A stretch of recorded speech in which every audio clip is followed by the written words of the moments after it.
ada pendekatan pendapatan. Pendekatan nasional dengan pendekatan pendapatan dihitung dengan cara menjumlahkan seluruh pendapatan yang diterima masyarakat sebagai pemilik faktor produksi atas penyerahan faktor produksi kepada rumah tangga produsen.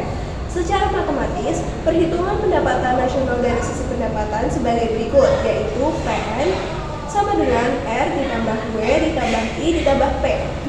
2. Pendekatan pengeluaran. Pendekatan nasional dihitung dari seluruh jumlah pengeluaran berbagai sektor ekonomi, baik dari rumah tangga, pemerintah, perusahaan, ataupun masyarakat luar negeri suatu negara pada periode tertentu. Komponen pendapatan nasional dari sisi pengeluaran sebagai berikut.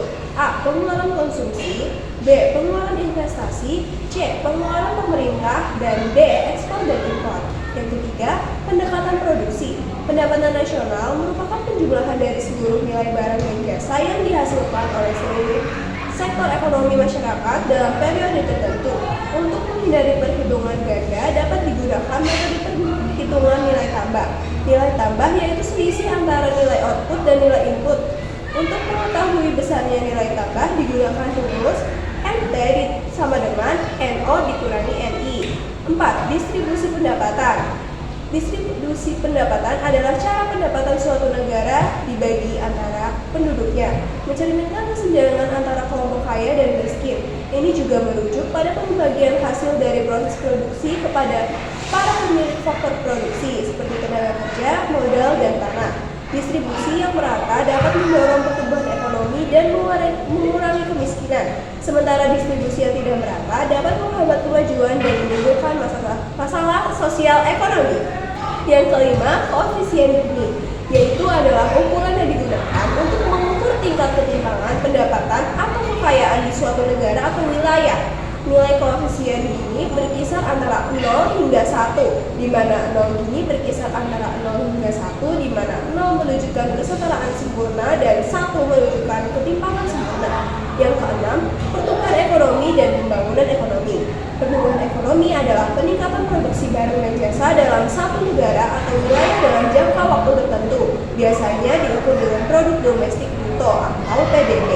Pembangunan ekonomi adalah proses peningkatan kemampuan suatu negara atau wilayah untuk memenuhi kebutuhan dasar penduduknya, seperti pangan, sandang, papan, kesehatan, dan pendidikan. Lalu ada perbedaan dan indikator pembangunan ekonomi. Perbedaan pembangunan ekonomi.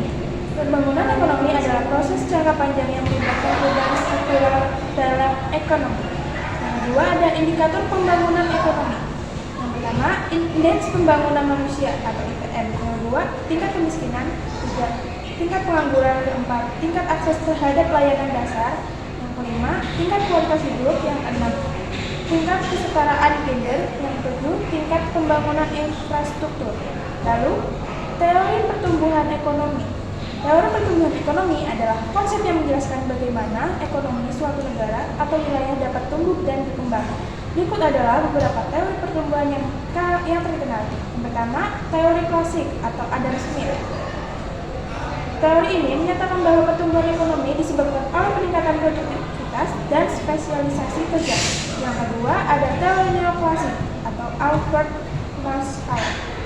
Teori ini menyatakan bahwa pertumbuhan ekonomi disebabkan oleh peningkatan modal dan teknologi. Yang ketiga, teori Keynesian, John Maynard Keynes.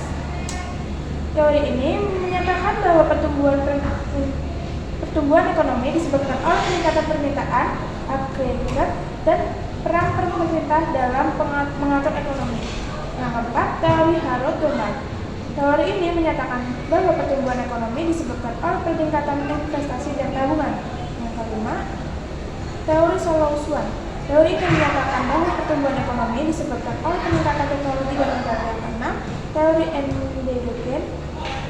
Teori ini menyatakan bahwa pertumbuhan ekonomi disebabkan oleh peningkatan pengetahuan dan inovasi. Yang terakhir, teori Schumpeter.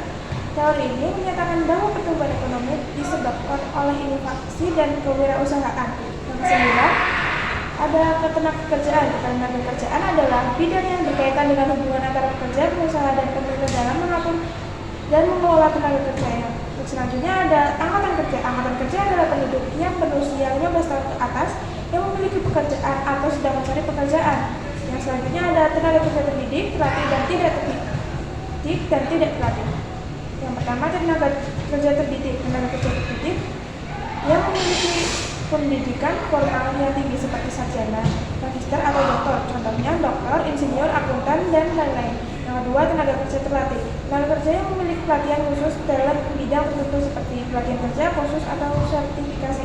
Contohnya teknisi, operator mesin, perawat, dan lain-lain. Yang ketiga, tenaga kerja tidak terdidik dan tidak terlatih. Tenaga kerja yang tidak memiliki pendidikan formal yang khusus dan tidak memiliki pelatihan khusus. Contohnya pekerja kasar, buruh, penjual dan makanan, dan lain-lain.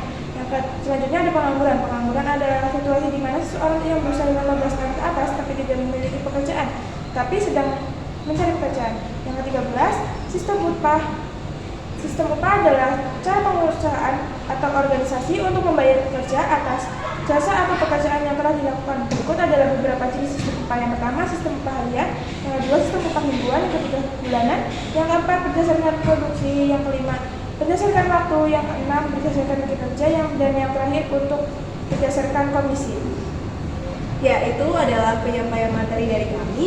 Sekian dari kami, mohon maaf jika ada salah kata.